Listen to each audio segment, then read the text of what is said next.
Hi, Mama G's. How are you? Just so everyone knows, I am streaming on YouTube, Facebook, and TikTok, guys.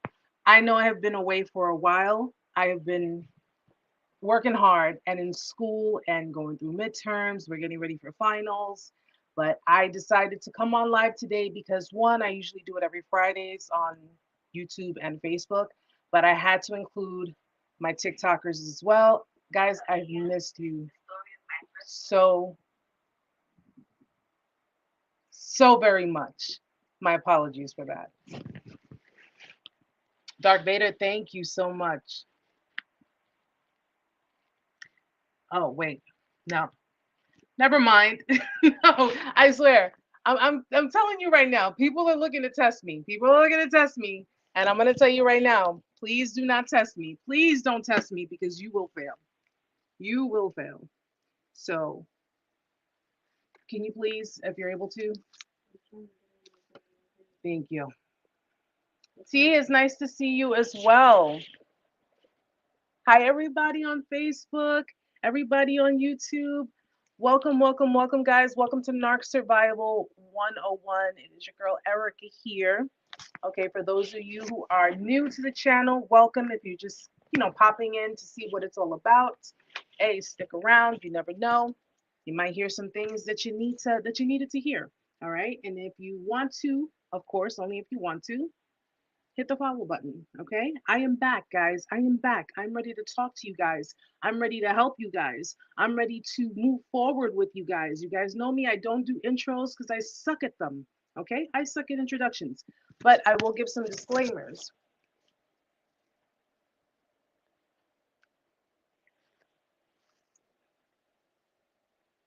Give me 1 second.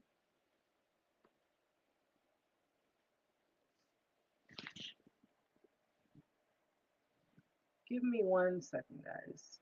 I'm sorry because I am so not in the mood. Let me just block this person.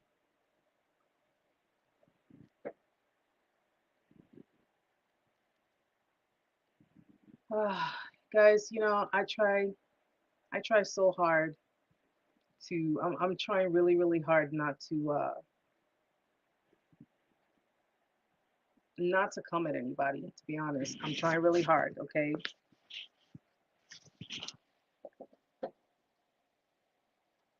My ex is a narcissist. I called him out, he deleted and blocked me. Sounds about right. That sounds about right. Is the sound muddled? You know what? Can you guys hear me now? Let me know if you can hear me now, guys. If you can hear me better. I'm sorry. Trying to fix, I have like all these laptops open and all these different streams open, but if you can hear me, no, all right. I'm good now. Hi, Shadow Self. Yes, I'm back. I am back, guys. School has been crazy. Hi, Butch. School has been crazy. Work has been crazy. Okay, perfect. So I'm just gonna stand here. I'm gonna sit here and hold this. Okay. It's been crazy, guys, but I'm here. I'm here with you guys. I'm so glad to see that you guys are here. I'm so glad to see that you guys are doing well. And we're gonna get into it. I'm gonna be looking in so many different places, so please do not mind me. Okay. I do not. I have ADD, but just it's not that bad. Okay, Amela's a sociopath. She manipulated my relationship. I just had a baby with her. Son, I told, oh wait, I had a baby with her. Son, I told her I want nothing to do with her. She won't leave me alone. Keeps hovering through third parties. Let me explain something here in case anyone is new to the whole narcissistic abuse experience. If you're dealing with a narcissistic person, okay, not just a narcissist, but a narcissistic person. You're dealing with someone who's used to one, getting their way. They're used to it. They're used to people, surrendering, submitting to them. They're used to people giving into them, especially if they're using their charm, if they're using, different tactics to pretty much get what they want. You're dealing with someone who is or who feels that they're entitled. Okay? Even though you guys and I know that they're not. You're dealing with someone who cannot handle rejection. This is someone who cannot handle abandonment. They have this big fear of abandonment. For a narcissistic person, to be rejected means that they've been defeated. To be rejected means that they are weak. Okay? And for them to be rejecting a narcissistic person, listen, I would say, it's this, is that, it's all kinds of, it's blase blah. Listen, reject them, block them, excommunicate. Do what you need to do. If you have a child with them, do what you need to do as the other parent for that child. Don't play into their bullshit. Do not play into their bullshit. They will utilize your kids as pawns to control you, to manipulate everyone around you. Okay? These are big babies. They're big ass babies. That's all they are. They like to throw tantrums. They like to throw fits when they don't get what they want. What does a child do when they don't get what they want? Right? If you've ever seen someone in the supermarket with their child and they're not getting the things that they want, you see sometimes they have kids that are just throwing themselves all over the place and just throwing a huge fit. That's how they are. The only difference is that being as they're adults, they have a tendency to try to take things way beyond, way beyond necessary. Okay. But the key thing is not feeding into them, not feeding into them, not giving in, stand your ground, continue with your boundaries, keep that backbone, keep that backbone. Fear being abandoned, but they keep other subjects around to control. Because when they know that they cannot come back to you with the bullshit, all right? Let's talk reality here. What we allow will continue. So what you allow to happen in your relationships is what will continue. All right? You know, let's talk about, first of all, let's talk about how things started when you guys were dating them. Okay, in the beginning, what is it? The honeymoon stage. Everything was great, everything was lovey-dovey, everything was, sweet as pie, everything was cool. Okay, that's the beginning stage of every new relationship. However, you're dealing with someone who has narcissistic characteristics, is diagnosed with NPD. I mean, it doesn't matter at this point. Manipulation is manipulation, whichever way we look at it. Okay. If someone is seeking to emotionally manipulate you because they know that they cannot sustain a relationship with you, simply because they are emotionally stunted, simply because they know that a lot of their behaviors are the reasons why a lot of people have abandoned them, a lot of people have walked away from them. If you manage to stay in a relationship with a narcissistic person, if you manage to continue on longer than necessary, understand this. There are certain things within you that you need to work on. Okay? I'm not saying that what they did to you is justified. I'm not saying that you deserved any of it. What I'm saying is, listen, I used to be codependent. I came from a very codependent background. And I found myself in relationships with people like this, okay? Manipulative, toxic, emotionally draining, constantly projecting their anger and their resentments and, you know, something that things that happened to them back in 1975. I mean, it's just everything. And I stayed. I stayed. I sat there saying to myself, this is not you. This is not you. This is not the person I fell in love with. I'm going to stick around and love you more. Even though you're disrespecting me, even though you're mistreating me, I'm going to love you more.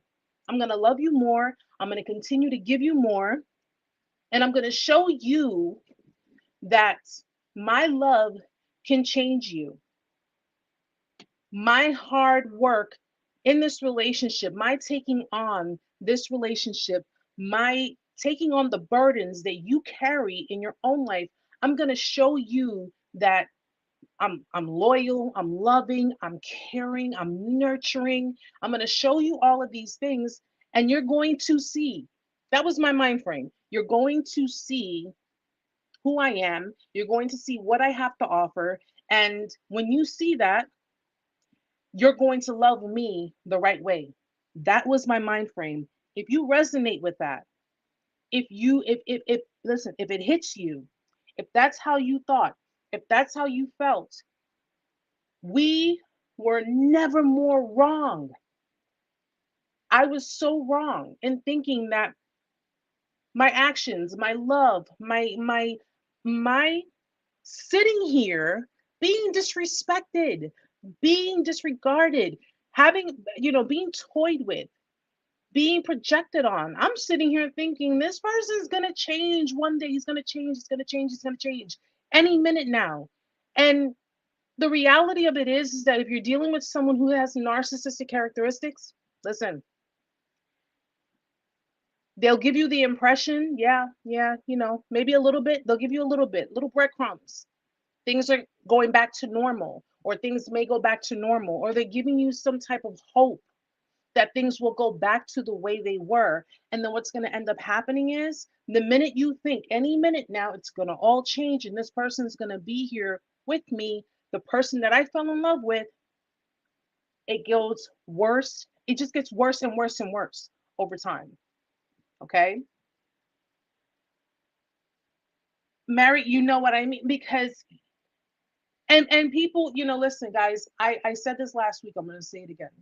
You're not wrong for loving people. You're not wrong for wanting to love people at their worst. You're not wrong for wanting to empathize and sympathize with someone who does not know what love is about. You're not wrong for any of these things. The only thing that you were wrong for, the only thing that I was wrong for, that many of us were wrong for, is sitting in what we knew was not healthy for us, what was very toxic. Okay. Sitting in there and enabling, because when you stay in relationships like this, when you continuously allow them to treat you this way, to make you feel this way, when you, and again, it's nothing you did that made them do these things. It's the fact that you stayed. It's the fact that you sat there, and as much hope and as much faith you want to put into people, you wanted to put into this person, you wanted to put into these people, at the end of the day, heed the red flags. When God's showing you signs, you need to start taking them. You need to start seeing them for what they are. Okay? Sitting in that, taking it and taking it and taking it, thinking any minute now, this person's going to change. Any minute now, this is going to happen. And what did you get? What did you get? You either ended up being discarded by them, right? Because we're sitting there saying, our love. We're going to shower them with more love. We're going to give more. Okay. I was pushing in, I was putting in 80%. They were only putting in 20. I'm going to put in 90%. When you put in 90%, they're only putting in 10. When you put in 95%, they're only putting in 5. And then you're at the point that you're putting in 100%.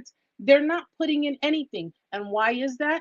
Trigger warning, because now they have gotten bored with you. Now they can no longer take any more from you. Now it's time to go on to the next thing. You're not wrong. You're not wrong. You're not wrong for loving them. You're not wrong for wanting to show them that they can be loved. You want, for wanting to show them that you do love them, that you're loyal to them. Okay? Don't let people sit here and tell you, oh, you were being a clown and you were doing this and you were doing that when you could have just gotten up and left. People who don't know the situation, people who don't know your situation cannot pass judgment. And I strongly advise people before, because these are people looking on the outside, not looking, just looking on the outside, from the outside looking in. These are the kind of people that will sit there and say, well, if all of this was going on, why didn't you just get up and leave? Do you know how hard it is to break a trauma bond? You know how hard that is?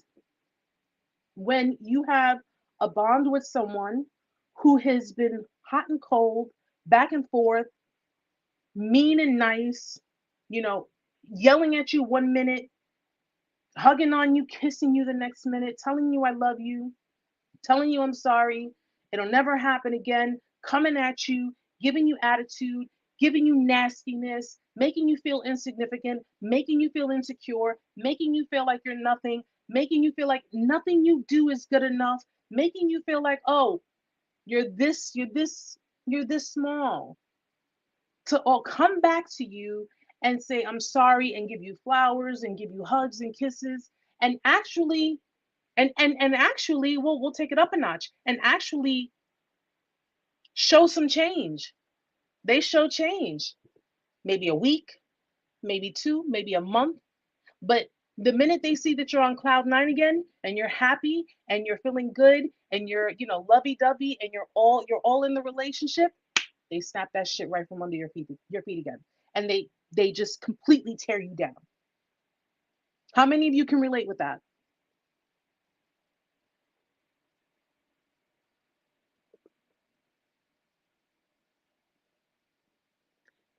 Yelling and the silent treatment and make you feel like it's your fault. Yelling, the silent treatment, you know, the silent treatment is one of their biggest tactics. It's one of their biggest tools. The silent treatment is, it's really to drive you crazy.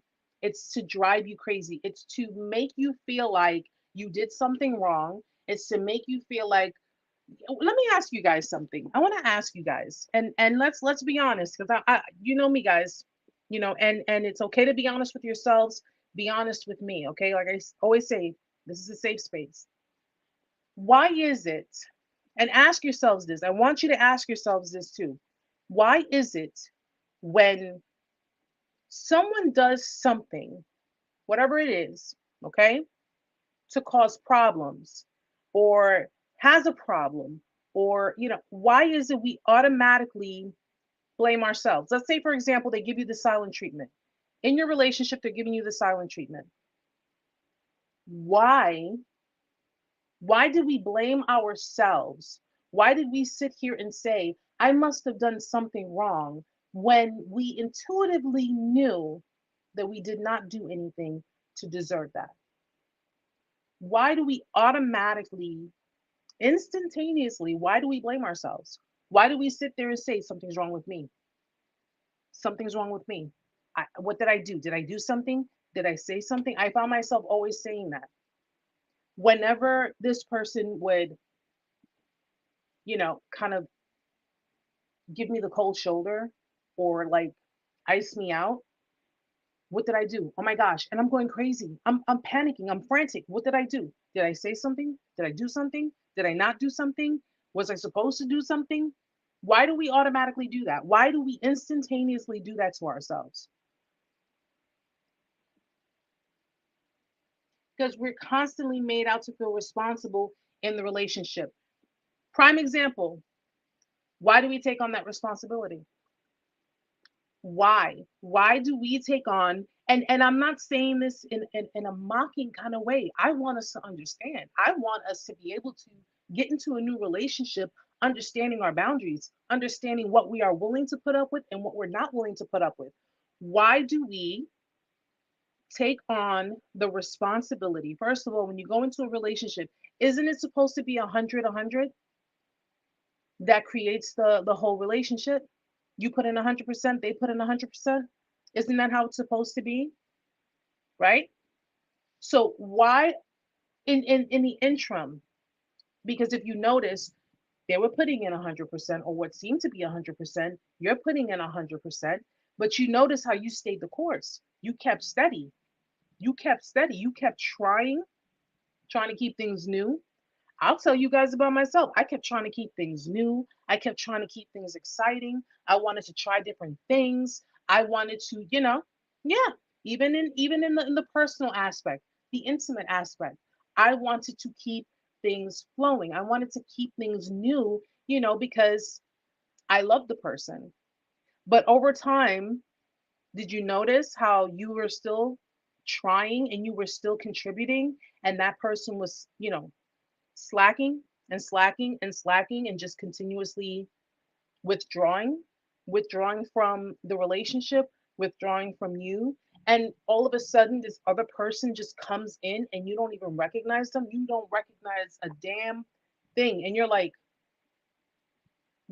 where the hell did this person come from? Who is this person? Right? And then instead of, because I could tell you guys, I've been there. I have been there. Instead of picking up the boundaries, because a lot of boundaries were being crossed in the relationship. Instead of picking up the boundaries and letting it be known, no, this stops right here. Either something changes or we just go our separate ways. We stay, we sit, we try to communicate, we try to, and when you try to communicate with them, I'm pretty sure a lot of you went through this. When you try to communicate with them, the issues that are happening within the relationship, now all of a sudden you're becoming too much. Now you're becoming whiny. Now you're becoming needy. Now you want too much. Now you're trying to control them. Now you're trying to change them. Why are you trying to change me? You knew how I was when we got together. Or the famous response. If I was so bad, why did you stay with me? How many of you got that? If I was so bad, why did you stay with me? Not only did you get it from them, but you got it from other people on the outskirts. Well, if they were so bad, why did you stay with them? And I could probably answer that for all of you, because there was a part of you that really held on to hope that things would change. And you held on to that hope because you thought that your actions in the relationship would change that person's behaviors. You thought that they were going to change. You thought that you were going to get that same person that you got from the very beginning. And when you saw that that wasn't happening anytime soon, you stayed a little longer and you put in a little bit more work. They saw their silent treatment, they saw their triangulation, they saw the things that they were doing was prompting you to do more work. It was pushing you to do better, to be better, to act better. They saw all of these things. And with that, well, holy shit, I just hit a gold mine. All I have to do is ignore them. All I have to do is pull away a little. All I have to do is not fulfill their needs. All I have to do is withhold sex, because they're not really going to question me. They're going to question themselves. They're going to question themselves. You questioned yourselves. You questioned your value. You questioned, what am I doing wrong? What am I doing wrong that this is spiraling? What am I doing wrong? And because you, I mean, listen, I was not in your relationships, but I know on my end, I never confronted, because I didn't want confrontation, because I knew that if I got confrontation, it would spark an argument. It would spark an argument, and it will push that person to hit my rejection wound. It will push that person to hit my abandonment wound. It will push that person to hit my low self-esteem. And I did not want that. So instead of confronting and putting my foot down and showing I had a backbone, what did I do? I became passive aggressive. I'm sure a lot of you did that too. You became passive aggressive, where the things that were bothering you were hitting you and they were affecting you so bad, but you wanted so much to say something. You wanted so, hi Kareem, hi sweetheart. You wanted so much to say something, but you were afraid to say something because it would start a fight. It would spark an argument. It would bring you to a place that you just didn't want to go, to the point that you found yourself not being able to really communicate. And they turn, yes, Luther, they turn everything around. They turn everything around on you. They deflect, deflection, blame, blame shifting. Now they're deflecting onto you. I can't, your jealousy, your insecurity, you're paranoid, you're crazy, you don't know what you're talking about. You swear you know everything. You know, I'm dealing with some things and you can't understand that. And it's like, but I want to help you. Let me help you deal with these things. And they're sitting there giving you this bullshit, because that's exactly what it is. It's bullshit. Because at the end of the day, I'm dealing with some things, that I need to handle. Well, I'm your woman, I'm your man, I'm here to help you. Let me help you. Let me help you deal with these things. No, no, no, no, no, I could do it all. It's because it's bullshit. It's because it's bullshit. Anybody in a relationship knows that if you have a partner and you're dealing with something in your life, okay, you're sharing a relationship with someone else. You're dealing with someone who's secretive, someone who doesn't, they only give you bits and pieces of things. They don't give you the whole story of things. They don't give you the whole truth. Because even when they're gaslighting you guys, they'll give you little tiny nuggets of truth. Maybe they're very so tiny you can barely see it. But they won't give you the full truth. I got Listen, a lot of you, because I know a lot of you are new, and a lot of you, I have been, listen, first of all, I have been no contact. I have been, I've said it before, I'm going to say it again. Okay. I am not a doctor. I'm not a therapist yet. That's what I'm in school for. Okay. I'm in school for therapy, for psychotherapy, but I'm not a therapist yet. And I could not say for a fact that this person suffers NPD simply because I cannot diagnose him. But the behaviors, the patterns, everything points to narcissistic abuse. Everything points to my codependency interlocking with someone who has narcissistic characteristics. Okay. Now, if this person is diagnosed as someone with NPD, I hope that they get help. But at the end of the day, I have been no contact 4 years. Okay. It's been a little over 4 years. And learning all of the behaviors and learning the patterns and learning how these types of people work. And just so everyone knows, I don't just advocate for women, I do it for men too. Guys, if you are interested in seeing the videos, I have done a lot of videos on female narcissists.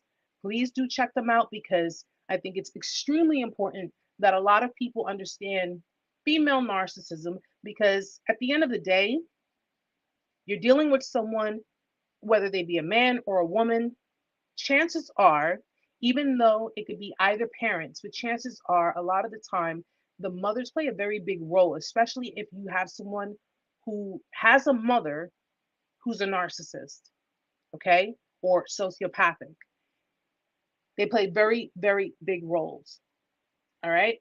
Ladies, if you dealt with a male narcissist, more than likely you are dealing with a man who resents women because of the fact that he resents more than likely his mother. Okay. And it's just is what it is.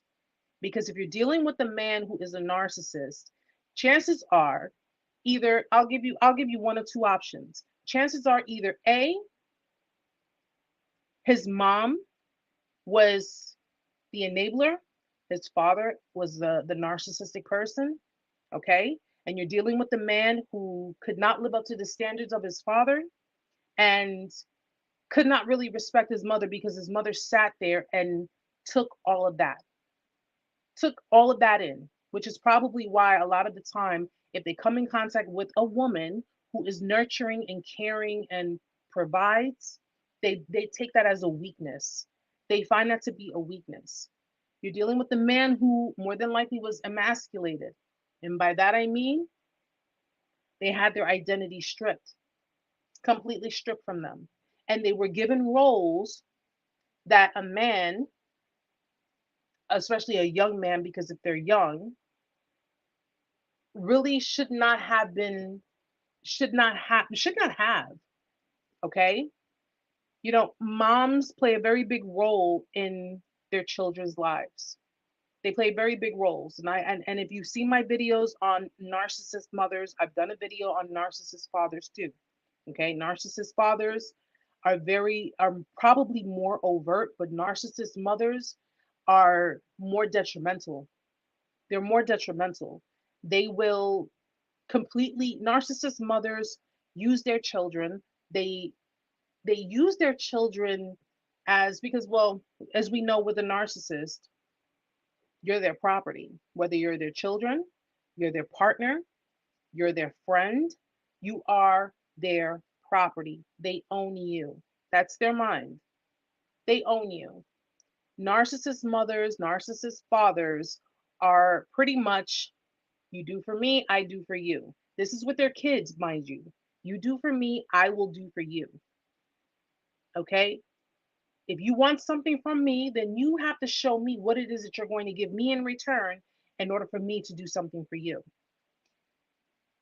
And in learning about narcissistic personality disorder, dealing with men, dealing with women, studies have shown, and again, it's based on observation. When you hear about studies and you hear about statistics, it's observation, because at the end of the day, they cannot really pinpoint how many narcissists are existing in this world. It's impossible to pinpoint, especially with today's generation. Okay, there's not a day that goes by that I go online and I don't see any kind of form of narcissism. Not a day goes by. But studies claim that narcissism, NPD, is found more in men than it is in women. But let me make something clear to you guys. Just because it's found more common in men does not mean that it's worse than the kind of abuse that you would endure by a female narcissist. Okay? Because I'm willing to bet that it would take three male narcissists to equal up to what one female narcissist consists of. I'm willing to bet.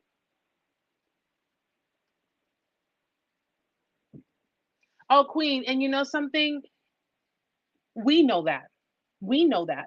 But to a narcissist, you are their property, which is why they feel entitled. If you were dealing with one and you see they have audacity, if they're coming back, trying to hoover you back in, after they treated you like shit, no less, they treated you like crap. They, disregarded you, they discarded you, they disgraced you, they disrespected you. One would think, a logical person would think, well, after all of this, I know they better not have the audacity to try to come back into my life. And when it actually happens that they do try to hoover you back in, and some, and listen, some of us probably have been guilty of it, and it's okay to admit it. I don't judge anybody. If you've fallen for it and you thought they were going to change and you gave them another chance and they ended up showing you, no, nothing has changed with me. Okay. But the mere fact that if you, oh, crap on a cracker. Hold on one second, guys. I'm sorry. If you allow them to come back in once, what's to say you won't allow them to come back in again? That's their mind frame. Okay. Guys on TikTok, give me a second, bear with me because my laptop, the battery died. I thought I had it plugged in. But if you allow them to come back in once, why not allow them to come back in again? Or I don't know if you've ever heard listen, we go through this all the time. We go through this all the time. We break up, and we make up, and we break up, and we make up, and we break up. That's that entitlement. That's that, well, you let me back into your life before, so what's the problem now? You let me get away with disrespecting you before, so what's the problem now? You let me do these things before, so what is the problem now? I convinced you to, keep a connection with me, even if it's through friendship. So what's the problem now? Why all of a sudden now are you changing? Why all of a sudden now are you not allowing me the benefits? What's the problem now? You got to step back and say, yo, you have some real fucking audacity to sit there and think that you could just continuously do this simply because you come in batting your eyelashes, or you come in charming and seducing, because they love to seduce, especially female narcissists, guys. Female narcissists, they are heavy hitters when it comes to seduction. Okay. All they have to do is tug at your heartstrings. All they have to do is tell you what you want to hear. And they know that you still kind of have, because at the end of the day, you love them, you were with them, but they know that you still have a soft spot for them. Oh, trust me. And this is why I say no contact. By no contact, I mean no social media contact, no telephone contact, no physical contact, no third party contact, No going to their social media. No making fake pages and looking at things. No, no, no. If they block you online, okay, that is a way to lure you in. Don't fall asleep on that. Don't fall asleep on that. If they block you online, if they go and they say, oh, well, you know what? I'm going to block you. Because at the end of the day, if you're still in your healing stages, if you're still trying to heal from the breakup, if you're trying to heal from the abuse, everything you had gone through, they know that you are in a very vulnerable stage. They know that your mental and your emotions and everything is just scrambled and it's painful. So when they do things like this, because I've heard, I've heard people say, well, the narcissist blocked me online. That's so you can try to find the way to be nosy and see what they're doing and what they're going to do. Because if you do manage to find a way to get through all of it and see through everything, hold on one second. Sammy, you said, are most DAs narcissists? I just want to make sure of the question. But once you manage to get through, through whatever social media, whatever platforms, if you're able to, see information or get information, they're going to make sure it's information that's going to hurt you. No contact is hard. It's extremely hard. I trust me. I know the feeling because I was there myself. It was hard to restrain myself. It was hard to stay away, but I knew I had to because I knew that the more I kept looking, the more I kept searching, the more I kept trying to gain clarity and get answers, the more hurt I was going to be, the more hurt I was going to be. And when I drew, I drew the last straw when I saw the ex coming back in towards into the picture. That's where I drew the last straw.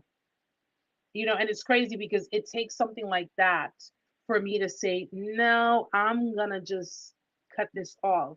It didn't take the disrespect, it didn't take the narcissistic rage. And I kind of sit back and say to myself, damn, Erica, like it took you seeing this, it took you kind of putting two and two together. Because interestingly enough, if you dealt with someone who told you things about their ex, who told you things about their exes, it's like, don't you find that weird? Wouldn't you find it weird if you were just told all of these things? Exes are crazy, exes are this, exes are that. And then as you're going through a discard, even though you didn't know that what that was at the time,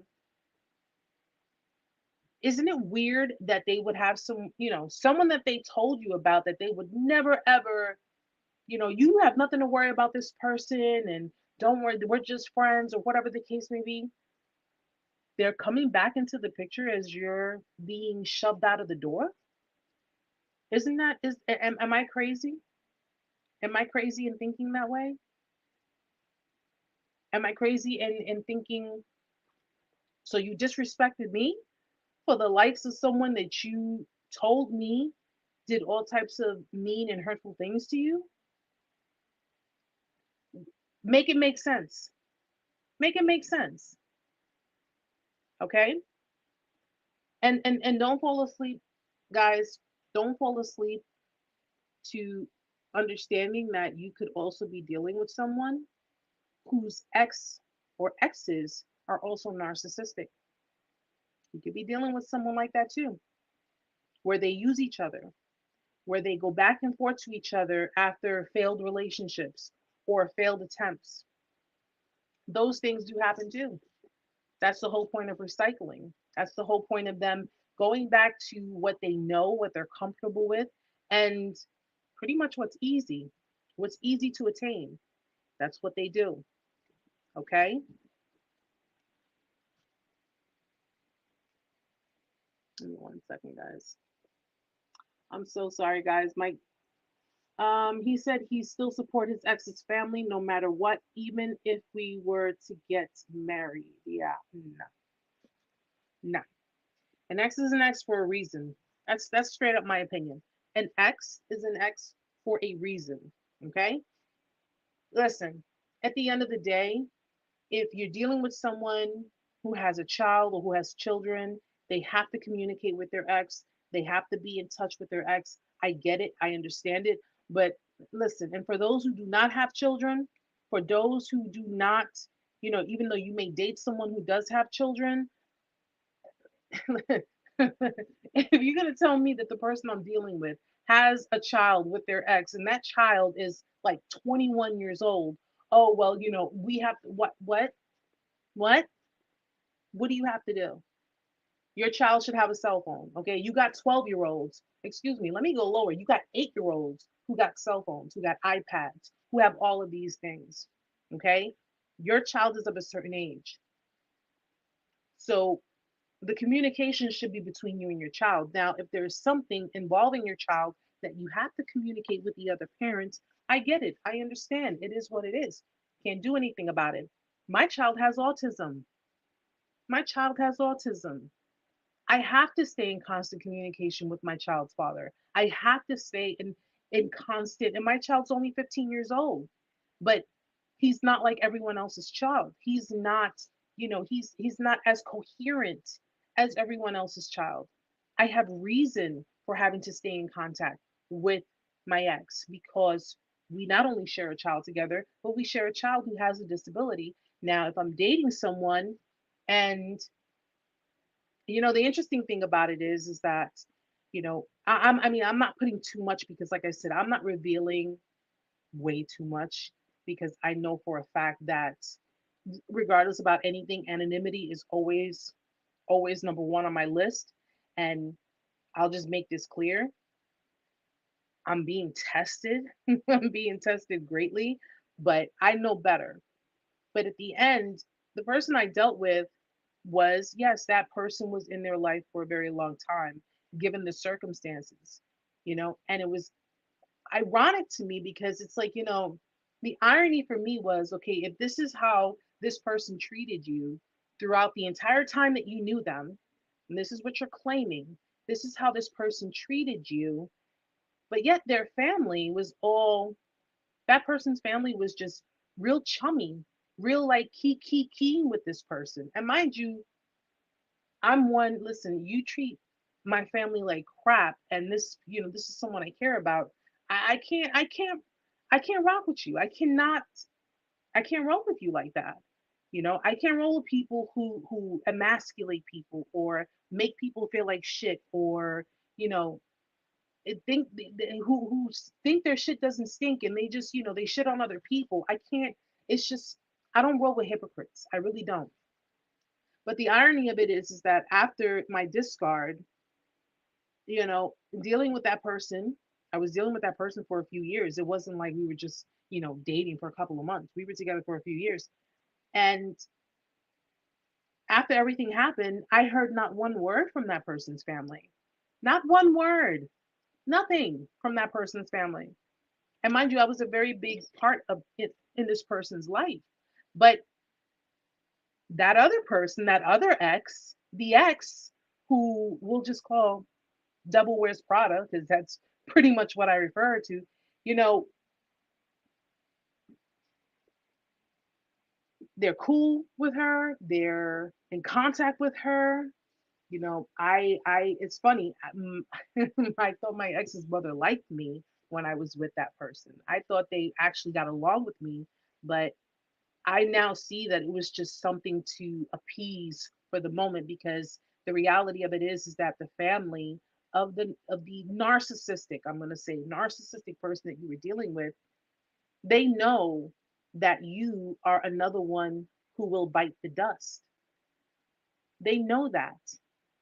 You do have family members who also enmesh their own family members with people that they know are narcissistic, are toxic, are pretty much no good because they have an agenda.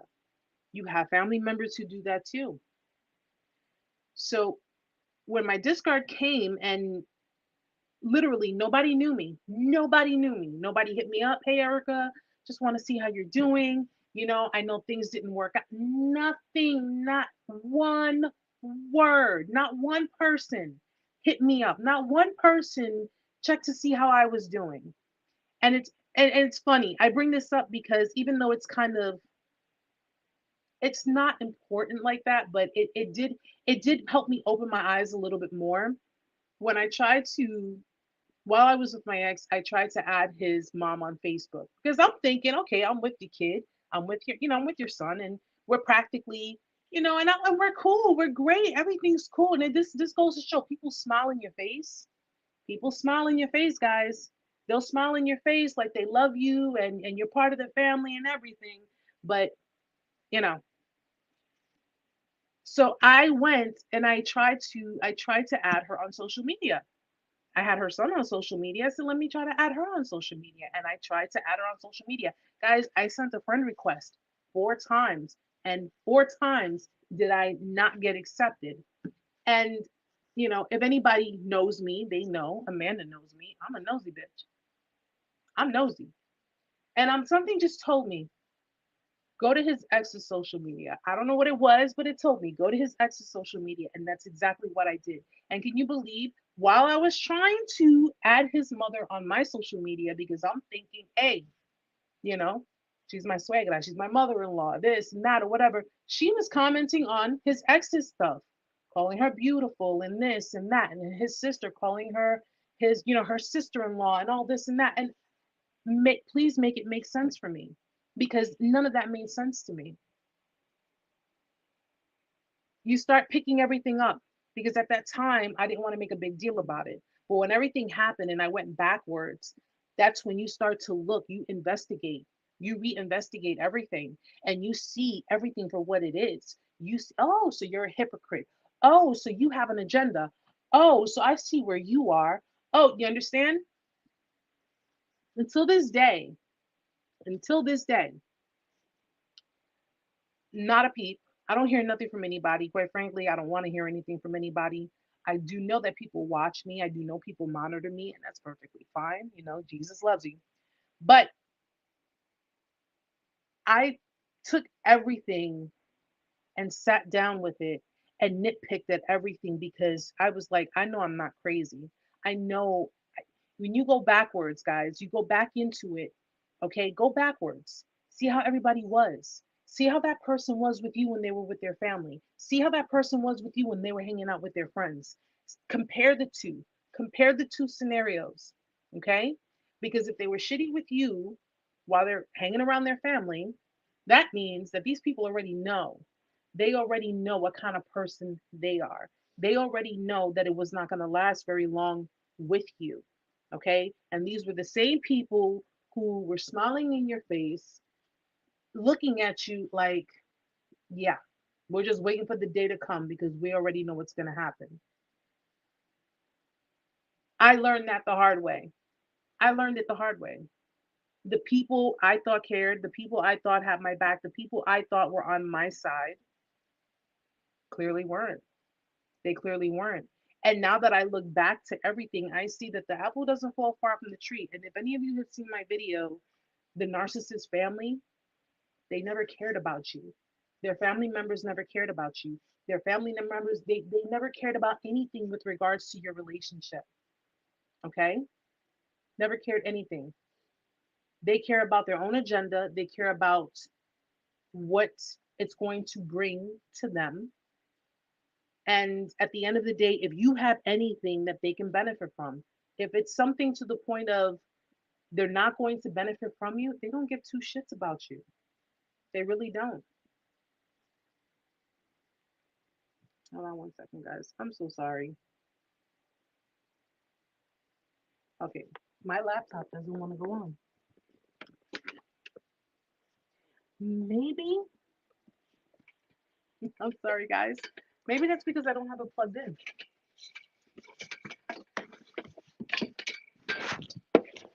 How do I make my son's father? How do I wake my son's father up to the fact that his mother is a narcissist? He's very guarded to me because of her. When you're dealing with a man who has a narcissistic mother, You gotta remember the connection that a man has with his mother, especially a narcissistic mother, is a very deep rooted, very toxic, very codependent type of relationship. Okay. You can't tell him anything about his mother because his mother has already brainwashed him. His mother has already brainwashed him and convinced him that she is number one. She's number one. Ladies, if you dealt with a man, a narcissistic man who has that unwavering kind of connection with their mother, and I'm not saying that you don't put your mother first because your mom is your mom, but if you know for a fact and it's telling you in your spirit and it's telling you in your gut that this doesn't look right because you have mother son relationships that are very, for lack of a better term, weird. I'm going to call it weird. This is the kind of mother who has brainwashed her sons to believe that she is number one, she is priority, she gets the spotlight, she gets the say so, she is the one who makes all of the decisions. And if situations happen, if she's not happy with it or if things don't go her way, she will not only let it be known, but she will make sure that her misery is everyone else's company. And him being the scapegoat is even worse because at the end of the day, him taking on the turmoil and the tumultuousness of that relationship, of that dynamic in that household, being the scapegoat child, listen, being a scapegoat child is no fun. Number one, it's no fun. But being the one who is taking on the burden of someone else, him feeling like, and I'm pretty sure she's probably got him feeling, if he tries to detach or if he tries to create his own autonomy, I'm pretty sure, and that emotional autonomy, I'm not talking physical, I'm talking emotional autonomy, where he makes his own decisions and he stands his own ground, she'll more than likely make him feel guilty. She'll make him feel guilty. She'll make him feel guilty for not, it's kind of like that I'm your mom or I'm your dad. You're supposed to do this, you're supposed to do that, you're supposed to take care of me. I took care of you all of your life. You're supposed to take care of me. It's putting on that obligation. Narcissistic parents put very heavy obligation onto their kids. They put extremely heavy obligation. And if the children do not do what the narcissistic parent wants, or if the children decides to stand up against them or say, no, I'm standing up to you, they will try to make their children feel guilty. They'll hold it against them and make them feel guilty. How could you? I'm your mom. How could you? I'm your dad. I took care of you all your life. They will they constantly throw they constantly throw things in their children's face to make them feel like if I don't do this, then I'm going to feel guilty for the rest of my life. When it comes to telling them about their mother, any man, telling any man about their mother, that's something that's it's very touchy, it's very hard. I'm one, like, listen, I'm all for giving respectful communication. I will respectfully communicate to you that your mom is like this, like that, and so forth and so on, you know. And if they take it, they take it the wrong way, or if they take it as, you're being defensive towards my mother, or you're being disrespectful even though you're not. And listen, maybe it's I couldn't see myself being in that situation. Let's just put it that way. I couldn't see myself being in that situation. I will not put myself in between a man and his mother. If this connection is not healthy, I am not putting myself in the middle of that. I won't. One, that connection has nothing to do with me. Two, if she is a narcissist and she scapegoated him, chances are she made him into a toxic narcissist, because that's how toxic narcissists, that's where the derivative of scapegoating. Okay, being extremely toxic is derivative of scapegoating, abuse as a child, being seen as the fall guy, taking on the brunt of, getting the shitty end of the stick. That's more than likely what he got. He got the shitty end of the stick growing up, and now he's gonna grow up to resent women because he resents his mother, and he's gonna treat women the way he would have if he had the power to treat his mother. And I'm sorry, I could not see myself being put in that kind of position, especially now. Okay. That that connection is not your responsibility. That connection is between the two of them. But at the end of the day, you standing in the way of that is only going to bring it crashing down onto you. And I'm sorry, I'm not a selfish person. I'm really not. But I'm here to tell everybody, if it ain't your responsibility, ain't got nothing to do with you, keep it moving. Keep it moving. What did I say earlier? Don't take on the responsibilities of other people. That's their responsibility. Okay. And if he doesn't see that for himself, that it's unhealthy and it's toxic and it's disgusting, and he needs to just, that's something that he's going to continuously stay in. Unfortunately, narcissist mothers have a very deep hold on their children, especially their sons, because oftentimes you have those kind of connections where the son is not even their son. It's like they're their husband. It's like they're their husband. Who wants to be involved in that? Who wants to be, huh? It's just weird. It's weird. It's unhealthy. It's unnatural. And if it's going to affect your peace, if it's going to affect your livelihood and your peace, it's not worth having in your life.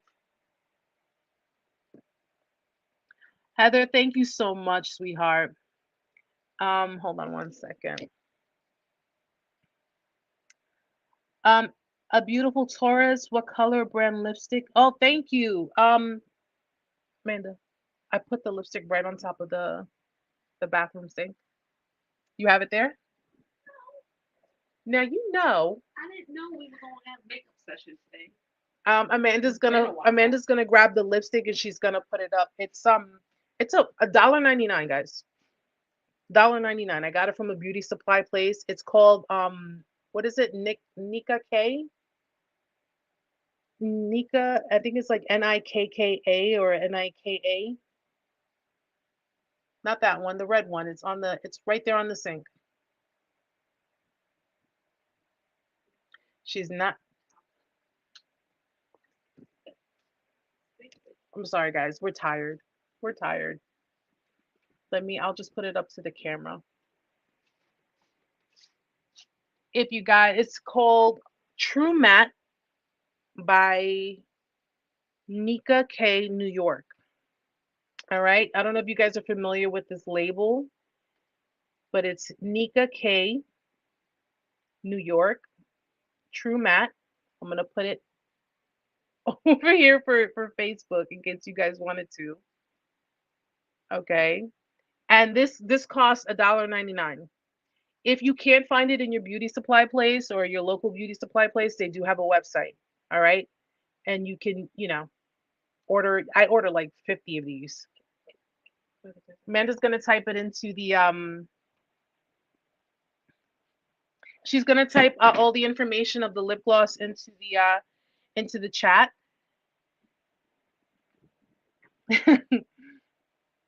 I'm still upset she blocked me. I did the most for her. And you know something? Let me, and I get it. I get it and I understand and I feel your pain because I was the same way. I was the same way. I felt like, "Oh my gosh, how could they?" But I put my heart and soul into everything. How could they treat me this way? How could they talk to me this way? How could they be this way? But here's the thing. What does that have to do with you? What does that have to do with you? They blocked you. They treated you like trash. They treated you like dirt, right? In your relationship, were you not being loyal? Were you not being faithful?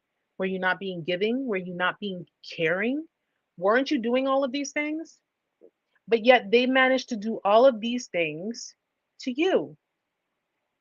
And on the flip note of everything, they managed to convince you that the reason they did all of these things to you was because you weren't being caring, you weren't being giving, you weren't being attentive, you weren't being loving, you weren't being loyal. They did all of these things to you. How is that your problem, though? How is their actions, what they did, what they do, what they say, who they're with, how is any of that your fault? How is that your problem? Listen, some people come out of a discard and say, "Oh my gosh, what can I do? I don't know what to do. How am I going to, move on? How can I just get on with my life the same way you did when you dealt with someone before you dealt with this asshole that you dealt with?" And by asshole, I'm using it in a unisex way, whether it be a woman or it be a man. You get up, you move forward. They did what they did because of some shit that they're dealing with. Okay? They left you for someone else. How is that your problem? How is that your problem? How is that your fault? Again, weren't you being loyal, loving, caring, kind, nurturing? Weren't you giving? Weren't you providing them the emotional connection? Weren't you providing physically in your relationship? Weren't you giving to these people and they decided to go and run and do something with someone else? How is that your problem? How is that your fault? How? Make it make sense. Now, after they did everything, they blocked you. They did you a favor. They did you a favor. May not seem like it now. May not seem like it. Who's in post discard, anybody who's going through it for the first time, anybody who is, who's going through the motions, it may not seem like it now, but trust me. Trust me when I say they did you a favor. Rejection is God's protection. Okay? Rejection is God's protection. And if you're going through the motions, I say give yourself 6 months. Give yourself 6 months. Notice the difference from now and 6 months from now.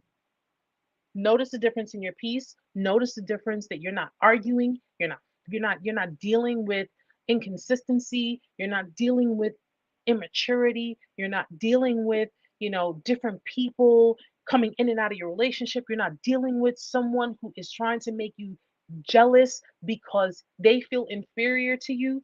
That's another thing. The inferiority complex. You know, there's a difference. Let me explain something here. There's a difference between emasculating someone, okay, to make them feel inferior, and them just feeling inferior because they're jealous of you, your accomplishments, and your ability to empathize and love. There's a big difference. Okay? If you dealt with someone who felt inferior because they were jealous of your accomplishments, they were jealous of, what you have already achieved before you even met them. Okay? And if they try to flip it onto you and you say, well, what's the problem? What's going on? Oh, well, you think you're better than me. No, I don't think I'm better than you, but apparently you do. I never sat here and said, I think I'm better than you. I never said any of those things. I don't even walk with that mind frame thinking that I'm better than you. But because internally, again, they struggle because they fear rejection, they fear everything, guys. Please do not let the mask fool you. Please do not let the ego fool you. Don't, okay? They can walk with a very big ego, very inflated.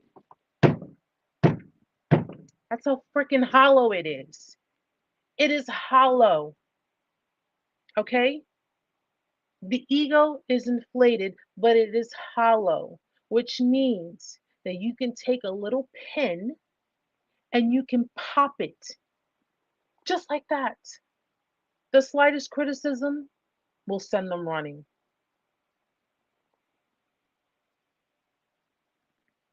Your reaction, your response. Thank you so much for the gifts, guys.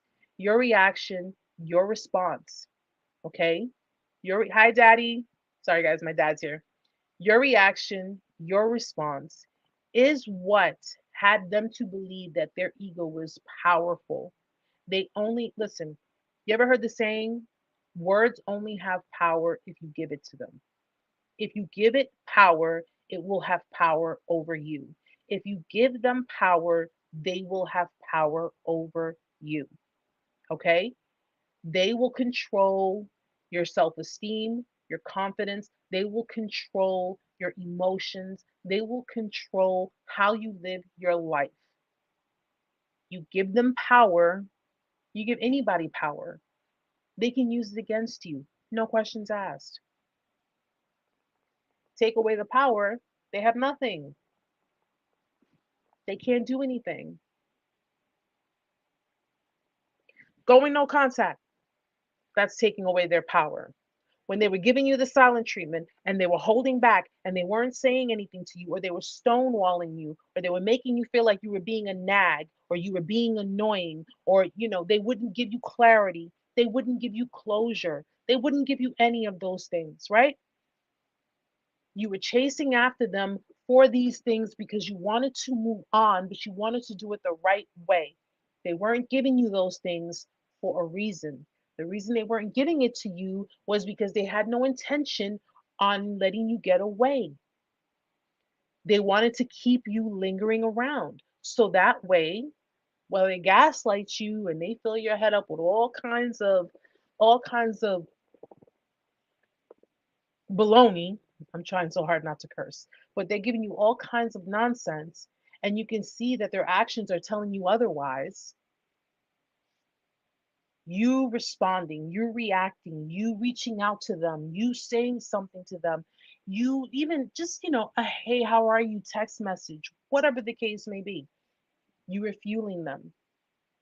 But for those who have gone no contact, when you decided, something, I'm just going to go no contact, I'm just going to cut this off and just hell, fall off the face of the earth. Did they come around trying to look for you? Did they try to reach you through text? Did they text you sporadically or just out of the blue? Did they, happen to be at a location where they know that you're always at?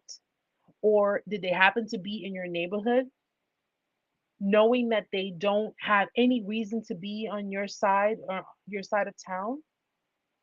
The minute you decided to no longer feed in and no longer give them your attention, all of a sudden, all of a sudden now you're a hot commodity. All of a sudden now you're being watched. All of a sudden now you don't. No, no, the interesting thing about it is that they may even try to flip it onto you. Wow. So you're just gonna like, that's it? Just cut me off like that? You're just gonna cut me off? We can't even like be friends, or we can't even, be cool with each other. You just want to cut me off. They'll make you feel guilty. They'll try to make you feel guilty for cutting them off. Well, we got history, and that's exactly that, history. It means it's in the past, right? They will try to make you feel guilty for moving forward, for not wanting to deal with them. And this is where a lot of people in this point where a lot of people face smear campaigns. When you decide to no longer deal with them, maybe you cursed them out, maybe you went to them and said screw you, and you said everything, you just let them have it. This is the point where a lot of people face a smear campaign where the narcissistic individual will try to smear you because you were reactive, and they have now become the victim. And now they're going to be there online, friend groups, family groups, what have you. They will be trying to smear your name, smear your character, and trying to say all types of things, convincing people you're a horrible person, you're a mean person, You're not an understanding person. They would just try all types of things. I've never dealt with the smear. I have not dealt with the smear. Primarily because I don't go looking in people's social medias, and if you can't tell it to me directly, I shouldn't have to go looking through your social media to see a subliminal, or for you to say something, try to direct it towards me, and it's stupid. It's stupid because I'm just one. Just go ahead and just say my name once. Just say my name once. That's all I need. I don't care what you say about me. I don't care what you say about me. This is what I tell people. If you're dealing with a smear campaign, roll with it. Roll with it. Okay? They don't have the balls to use your name. And the reason they don't have the balls to use your name is because the minute they start using your actual name is the minute that they screw up, because that is defamation of character, and you can actually take people to court for that, especially if it poses as a risk for you. If it poses as a risk for you, learn your laws too, guys. Learn the laws in your state. Okay? I'm not saying become lawyers. I'm not saying become paralegals that you got to sit there with huge encyclopedias. But if you're dealing with a smear campaign, learn the laws in your state. Isn't that what Johnny Depp went through?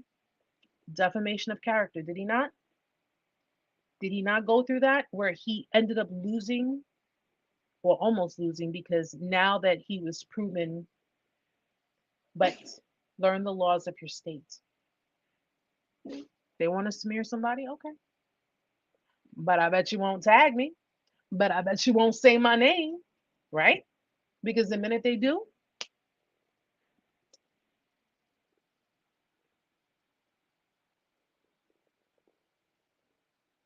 there you go.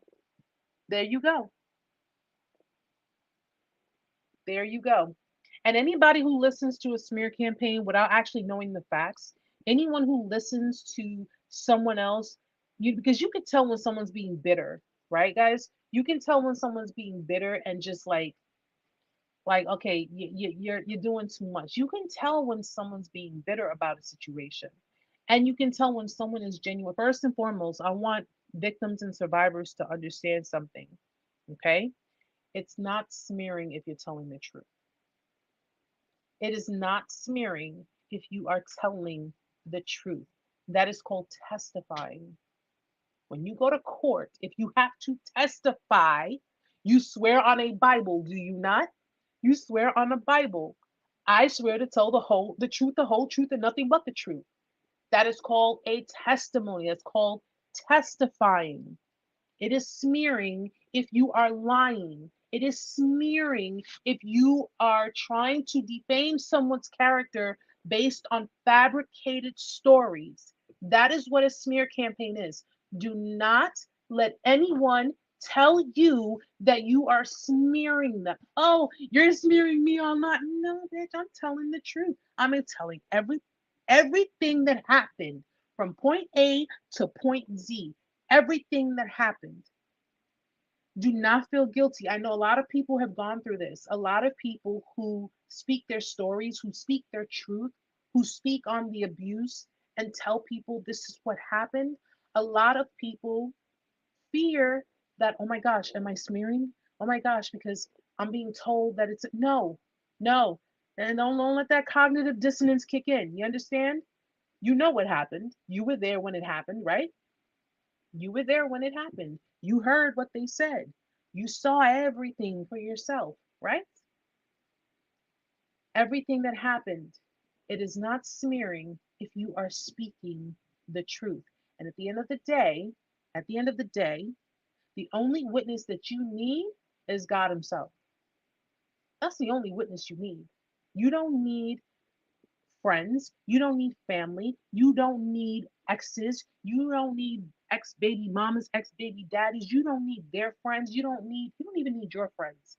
The only witness you need is God, because God is the one who's going to make sure that whomever does whatever pays for it. We all reap what we sow in this life, man.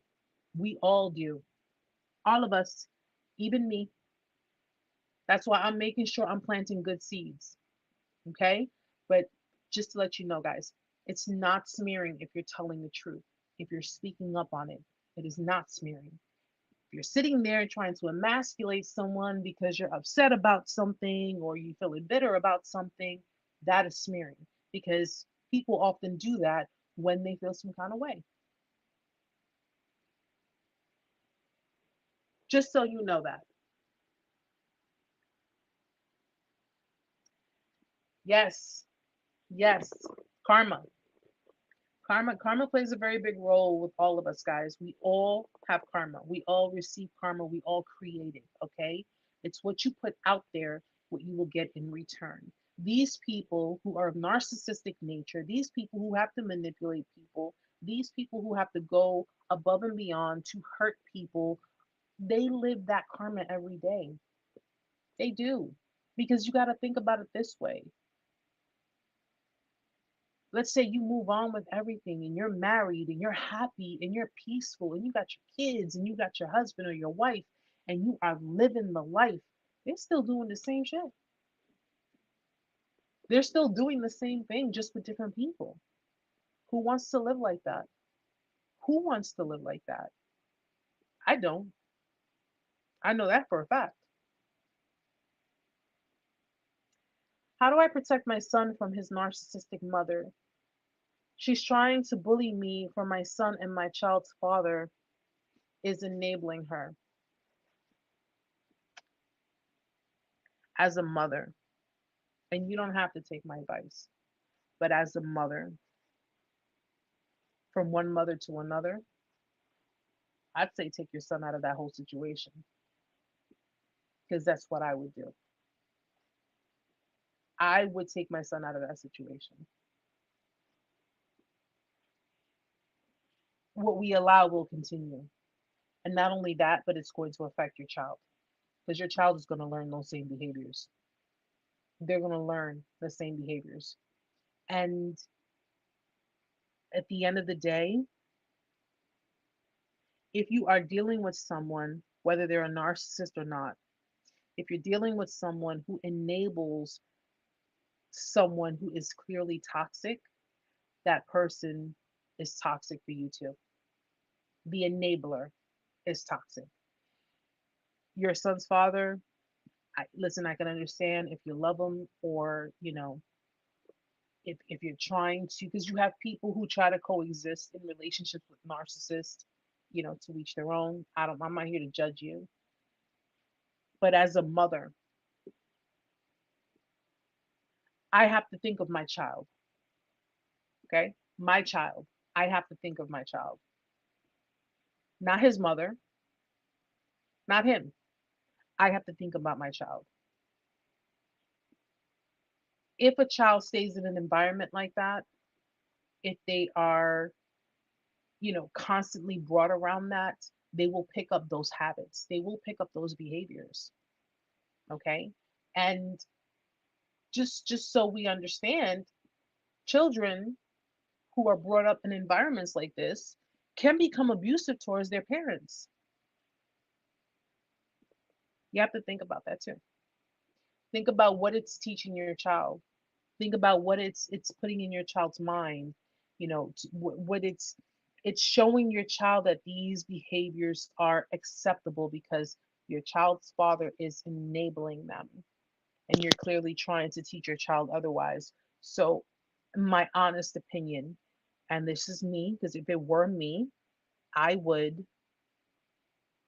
remove myself and my child from that equation and stand my ground. So if their father says, well, what's the problem? This is the problem. And if this doesn't change, then neither you or your mother can see my child. Because it's not about them. It's not about you. It's about that baby. That's what it's about. If my son was in that kind of environment, I would pull him out of it. I would pull him out of it. And until that whole thing gets squared out, or until she understands that this is my child and you respect my boundaries. First of all, ain't nobody bullying me when it comes to my kid. Don't let anybody bully you when it comes to your child because you're the one who gave birth to that child, not her. And granted, she is the grandmother, okay, and and she's the grandmother, and yeah, he's the father. But there's nothing wrong with taking your child out of a situation that you find to be toxic and you find to be inappropriate and in some cases abusive. Nothing wrong with it. Absolutely nothing wrong with it. I came from a narcissistically violent abuse home to a narcissistic relationship and marriage of 30 years. And it's because of what goes on in our upbringing that will prime us to, to deal with. I'm not even going to say come in contact with, to deal with the kind of relationships. You're going to court for the visitation. When it comes to, I'm sorry, I'm gonna get to you, but court with visitation, you have to have tangible proof. It's very hard to prove certain things in court, but if you have tangible proof, if you have proof of communication, if you have proof of her, her attempting to, kind of stronghold you or bully you to do certain things, whatever proof that may be, whether it be, emails, text messages, or what have you, you print everything out. Tangible proof works in court. Okay, just telling them, well, she's like this and he's like that. It's really because if you can't prove it, then they can't just take your word for it. But if you have proof of your communication by text messages, voicemails, what have you, save all of that. Save all of that. But yeah, our upbringing primes us for the kinds of relationships that we get involved in. If you guys aren't familiar, I mentioned this before. Look, check your attachment style. Okay, check your attachment style. Attachment styles determine the type of relationship that we're going to not only become involved with, but we're going to sustain. When you grow up in a narcissistically abusive home, you don't necessarily have to become a narcissist. You can become codependent. You could create a form of dependency. Narcissistic abuse is simply it's simply the use of emotional manipulation to control someone else. That's what it is. It's because that person cannot connect with you emotionally. They don't know how to connect with you emotionally. They utilize manipulation to control your emotions. So it's like I can't understand your emotions. I can't understand you. So to protect myself, I'm going to try to control you and how you respond to things because that's what I know. That's all I know. So when you grow up in the kind of home that is filled with narcissistic abuse, physical abuse, when you grow up in this type of environment, when you become involved with someone who has narcissistic traits, narcissistic characteristics, who has NPD, you are familiarizing yourself with the same type of environment that you've had growing up as a child. Okay. So let's say, your mom was narcissistic and she was very emotionally detached and she, treated you poorly and she narcissistically abused you. You will end up more than likely being in the kind of relationship with somebody who whose behaviors resembles your mother. That's triggering you. That's triggering your childhood wounds.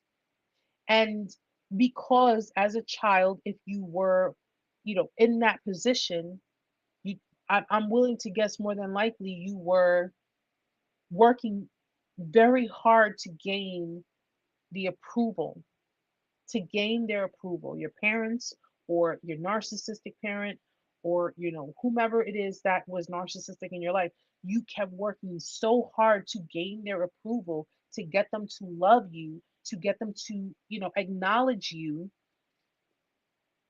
You kind of went into that childhood mode when you saw that the person that you were in a relationship with was doing a lot of the same things that the narcissistic person in your life as a child, when they were doing the same things as that person, you more than likely went back into, subconsciously, of course, you went back into that, you know, whether you're a guy or a girl, however way this works for you guys, you went into that young child mode and you automatically knew what to do. I got to work harder. I need that person's approval. I need that person's love. It just pretty much brought you back. It's like going into a time machine and going right back to where you were as a kid.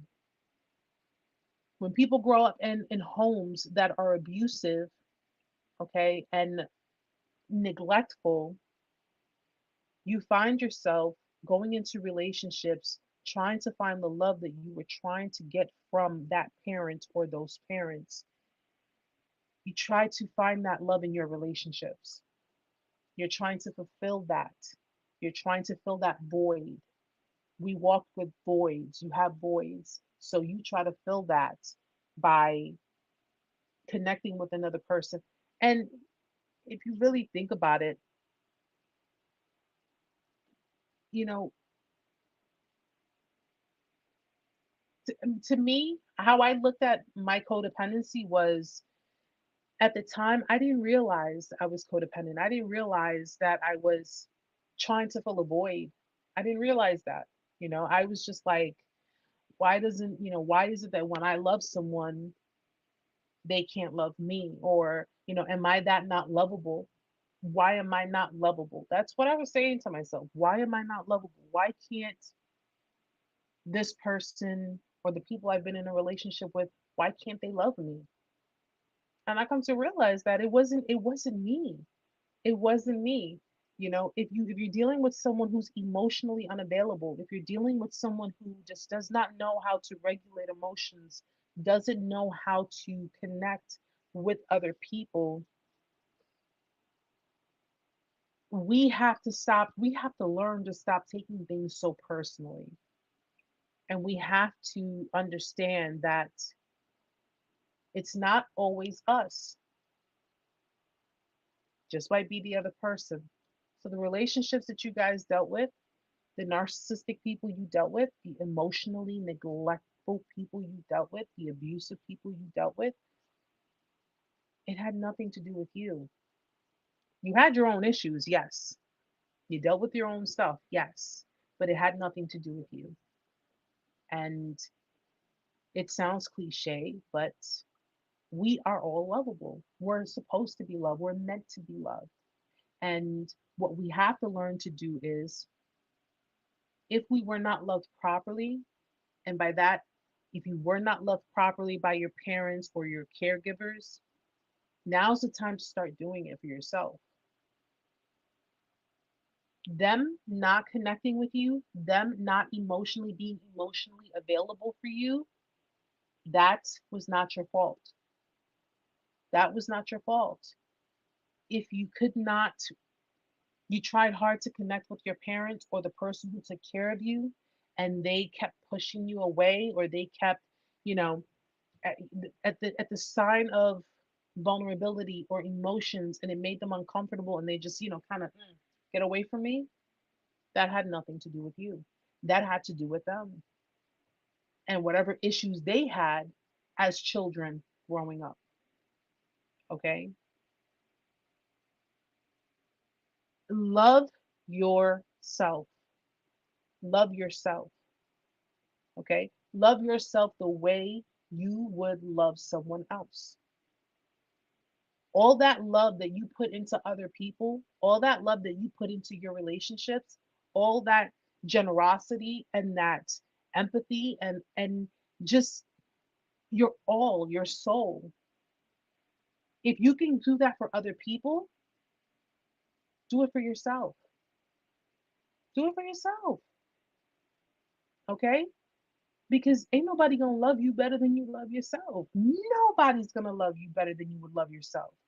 Look at what you did for someone else.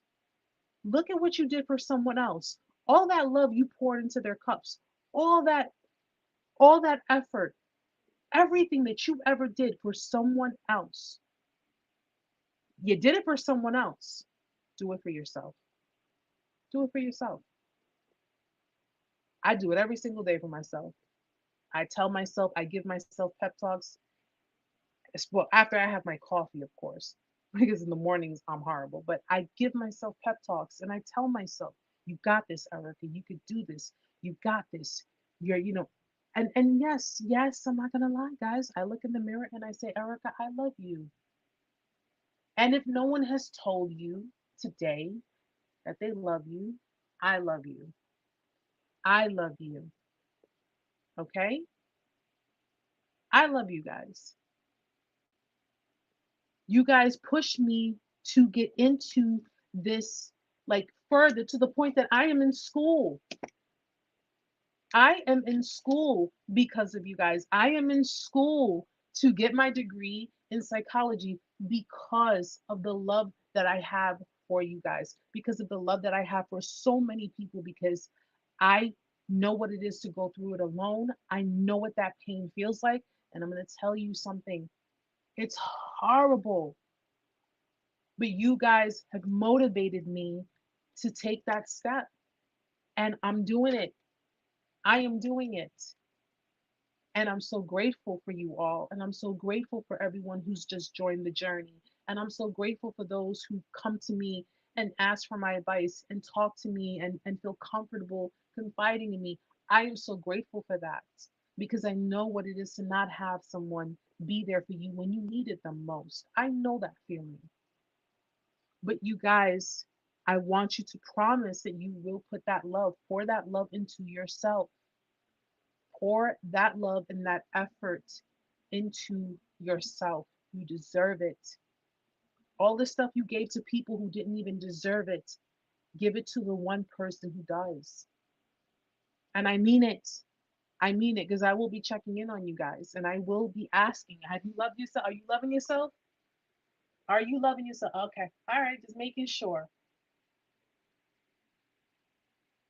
Divine light, that's awesome, sweetheart. That is awesome. And I'm glad. I am glad. You deserve it. You deserve it. You guys deserve it and so much more. I have never in my life imagined how far this would all come. And yes, Stella, the pain is excruciating. It is. But you have supporters, you have people who care about you, you have people who are on the same boat as you, people who are going through the same motions. Right now someone is being discarded. Right now someone is being physically abused. Right now there is so much happening. Okay, I still have my ribbon. I keep my ribbon up. My ribbon stays up throughout domestic violence awareness month. My ribbon stays up because I'm aware of the people who are going through it. And if I could help everybody, I would. I would, guys.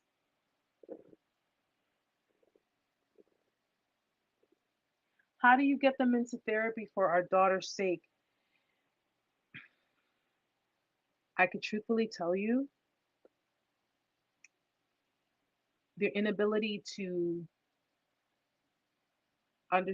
truly understand the severity of their problems, because at the end of the day, narcissistic people, they really don't feel that they're the root of the problems. They feel that everybody else is.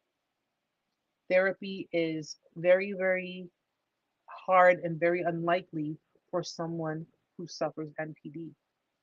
And if they do go to therapy, is there a percentage? Is there a chance that they will change, or is there a chance that they will get some help? Maybe.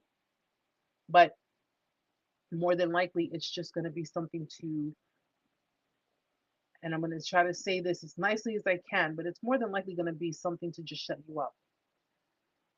And your child deserves so much better. You, they really do. A narcissistic parent, a parent who suffers this disorder, this mental illness, not even their children can get them to change. not even their kids, not even the fact that they would be a detrimental part of their children's lives. Like they will be creating havoc in their children's lives. And I wish that it wasn't true, but it is. But I mean, listen, don't give up on hope, just set the boundaries. Set the boundaries. And if you have to keep your child away from them until they actually, make the effort to go for help, if that's the best thing to do, then do it. Then do it. Because children deserve so much better. We aren't alone. We are a part of this beautiful universe of spec, yes, but as a whole, in the end, we're all we're all in this together, guys. We're all in this together. Anyone who needs to reach me, anyone who needs to, to talk, you could always reach me on my email, narcsurvival101 at gmail.com. You can check out the website, narcsurvival101.com. Sign up for the website. This website I designed specifically for victims and survivors of narcissistic abuse, domestic abuse, relational abuse. Okay. I do blogs, I put up videos, and I also do, I do giveaways. I haven't done anything recently because I had school. We're coming up to finals. Finals is almost over. I'm almost done. Okay, guys, with this semester, I'm almost done. And I promise when I'm done with the semester, I will go back onto one on ones and doing group chats. I do offer one on ones, they are for free. Okay, you get an hour one on one for support reasons. If you have questions or if you just, need someone to talk to, I'm I'm getting all that stuff back in order. Okay. I just got my finals to do and then boom, we'll get back in order. We'll get back to business. Yeah, Papa. And it's hard. It's hard. People often have to go through the experience to truly understand what that is. What narcissistic abuse is, what narcissism is. They have to, if you haven't gone through the experience, then you really wouldn't be able to relate to people who have gone through it because this experience is a very, man, listen, I wouldn't wish it on anybody.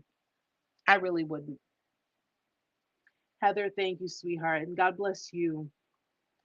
Thank you so much.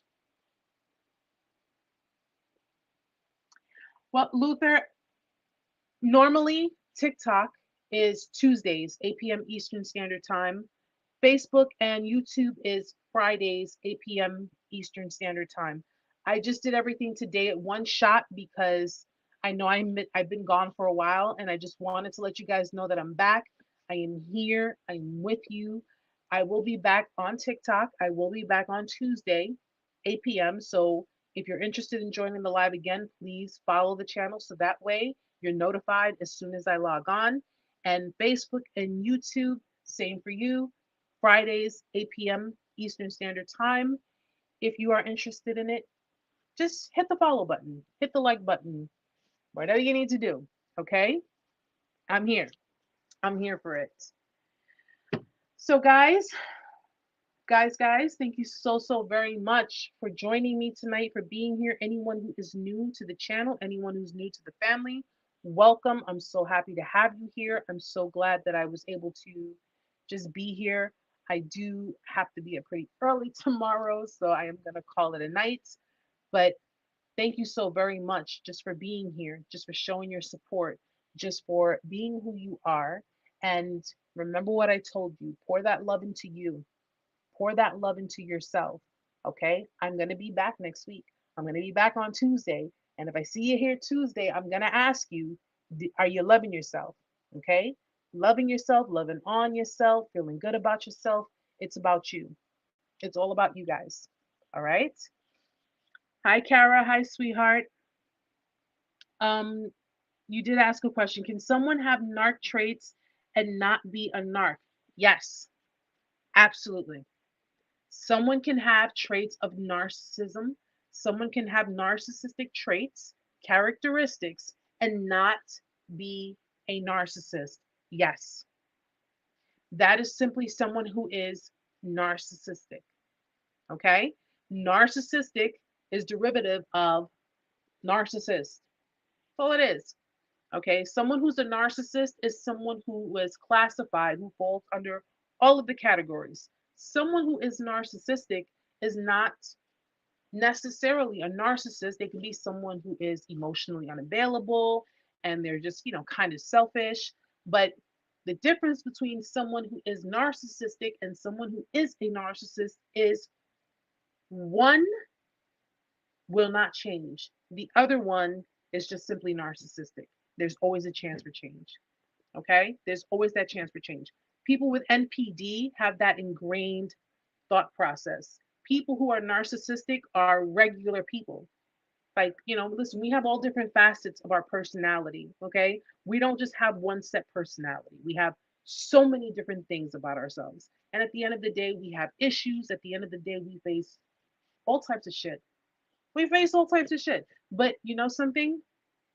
And yes, we can be narcissistic ourselves. There are moments where we can be narcissistic. We can be selfish. We can, feel entitled. It happens. It's part of who we are. Okay? But someone who has NPD is someone who has what is classified as a mental illness, a severe one at that. But we'll talk more about it. We will definitely talk more about it because I'm going to make some more notes, work on some more content. And in the meantime, guys, if you haven't checked it out already, please go to my YouTube channel and check out signs of, someone being emotionally unavailable. Okay. I'm going to upload it, see if I can upload it to TikTok, but it's on my YouTube channel, you know, so do check that out. I worked on it. It felt good being back doing it. And my batteries are dying, so I'm gonna call it a night. I'm gonna call it a night, guys. Thank you so much for being here, guys. Thank you so much for being a part of it. Thank you again for the support, the love.